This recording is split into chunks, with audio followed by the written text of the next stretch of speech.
अभी हमने पढ़ा था फर्स्ट ट्रांसफॉर्मेशन किसके थ्रू, ग्रिफ्थ एक्सपेरिमेंट के थ्रू। जो ग्रिफ्थ का एक्सपेरिमेंट था उसी से प्रभावित होकर हमारे अदर साइंटिस्ट ने अपना एक एक्सपेरिमेंट किया जो कि सेकेंड ट्रांसफॉर्मेशन में कहलाया गया, सेकेंड ट्रांसफॉर्मेशन प्रिंसिपल कहलाया गया। कौन थे वो साइंटिस्ट, एवरी, मैक्लॉय एंड मैकार्टी। उन्होंने अपना एक एक्सपेरिमेंट दिया। उन्होंने वही चीज़ जो कि ग्रिफ्थ ने अपने एक्सपेरिमेंट में माउस में इंजेक्ट करके शो की थी, इन्होंने इन विट्रो उस चीज़ को एक्सप्लेन करने की कोशिश की। देखिए उन्होंने क्या किया, सबसे पहले एक लार्ज अमाउंट में मीडिया की फॉर्मेशन करी, कल्चर मीडिया। क्या टर्म है, कल्चर मीडिया। देखिए मीडिया जिस तरह से हमें अपना आपको की ग्रोथ के लिए फूड की ज़रूरत होती है, इसी तरह से हम लिविंग ऑर्गेनिज्म को ग्रो कराने के लिए एक मीडिया प्रिपेयर करते हैं जिसमें उसके अकॉर्डिंग फूड वहाँ पर प्रेजेंट होता है, जैसे कि different type of beef extract, peptone, मतलब कार्बोहाइड्रेट, प्रोटीन एक्सेट्रा एक्सेट्रा। तो उसके लिए टर्म यूज करते हैं मीडिया। कल्चर से मतलब है जिस ऑर्गेनिज्म को हमें उसमें ग्रो कराना है उसके लिए हम टर्म यूज करते हैं कल्चर।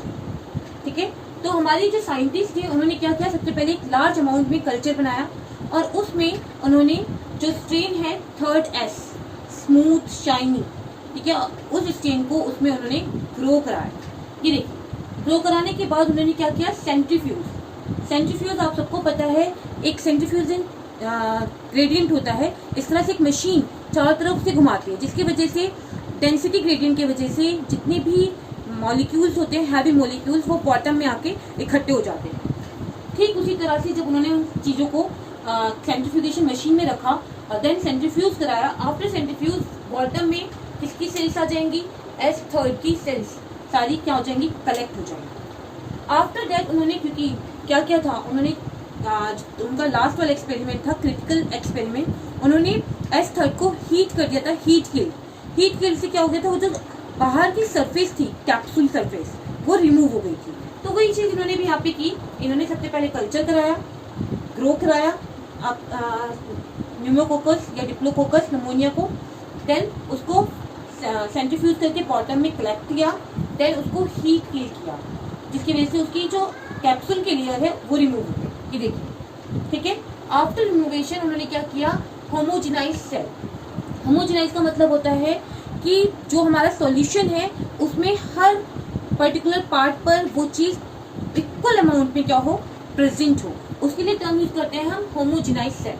प्लस उन्होंने ट्रीट कराया DOC, डीऑक्सीकॉलेट, एक टाइप का एजेंट है, ठीक है, उससे उन्होंने क्या किया, उसको ट्रीट कराया। अब देखिए ये हमारा आ गया वो कल्चर जिसमें हमारा S3 स्ट्रेन, और वो भी हीट किल्ड है, मतलब उसके अब चारों तरफ कैप्सूल प्रेजेंट नहीं है। उसको फर्दर किसमें, ऐसे मीडियम में ग्रो कराया गया जहाँ पे carbohydrate, protein and liquids, different type of liquids वहाँ पर प्रेजेंट है। अब आ गया यहाँ पर, ठीक है। अब इस मिक्सचर को उन्होंने 1 2 3 डिफरेंट पार्ट्स में क्या कर लिया, डिवाइड कर लिया।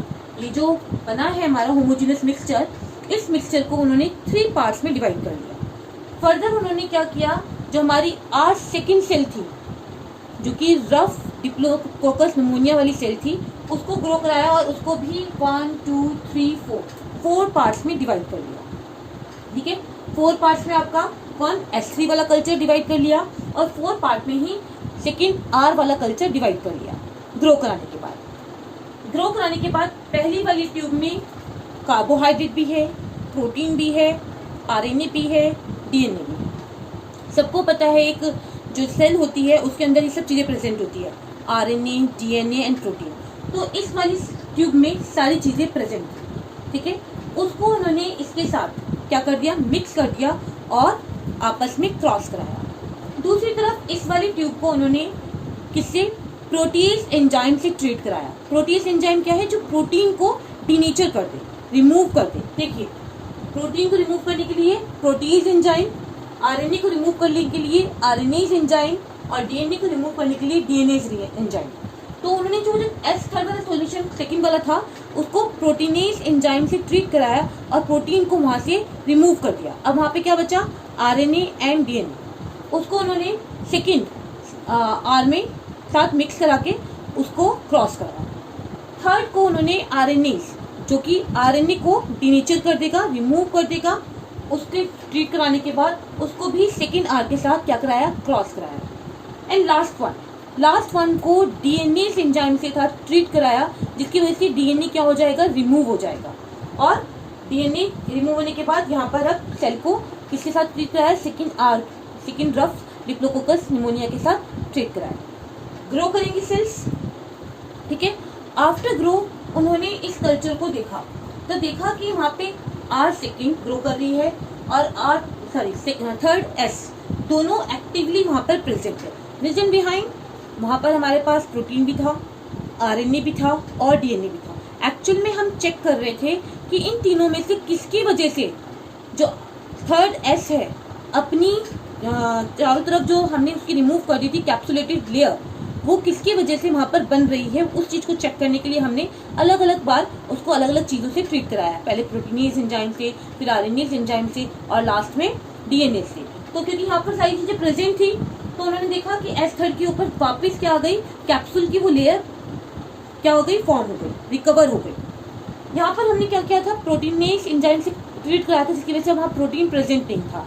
लेकिन जब हमने उसको चेक किया तो वहाँ पर क्या था कि सेकेंड आर सेल थी और थर्ड आर सेल प्रोली एक्टिव थी। इसका मतलब प्रोटीन एक जनरेशन से दूसरी जनरेशन में क्या नहीं कर रहा है, ट्रांसफर करने का काम नहीं कर रहा है।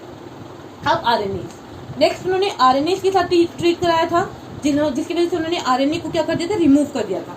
जब उन्होंने वहाँ पे भी सेल को नोट किया तो देखा सेकेंड आर सेल प्रेजेंट है और थर्ड एस सेल वापिस उसके चारों तरफ कैप्सुलेटेड की लेयर वहाँ पर अगेन प्रेजेंट है। तो इसका मतलब आरएनए भी इस काम को नहीं कर रहा है कि एक जनरेशन से दूसरी जनरेशन में ट्रांसफर कर रहा है।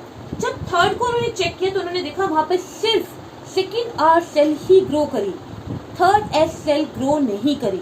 इट मीन्स कि यहाँ पर डीएनए एंजाइम ने क्योंकि उसको रिकवर नहीं किया इसलिए वो क्या हो गई, रिमूव हो गई। इट मीन्स डीएनए क्या है, डीएनए वो चीज़ है जो एक जनरेशन से दूसरी जनरेशन में ट्रांसफर करने का, ट्रांसफॉर्मिंग प्रिंसिपल का काम कर रहा था। इसलिए डीएनए को उन्होंने क्या कहा था, जेनेटिक मटेरियल का नाम दिया था।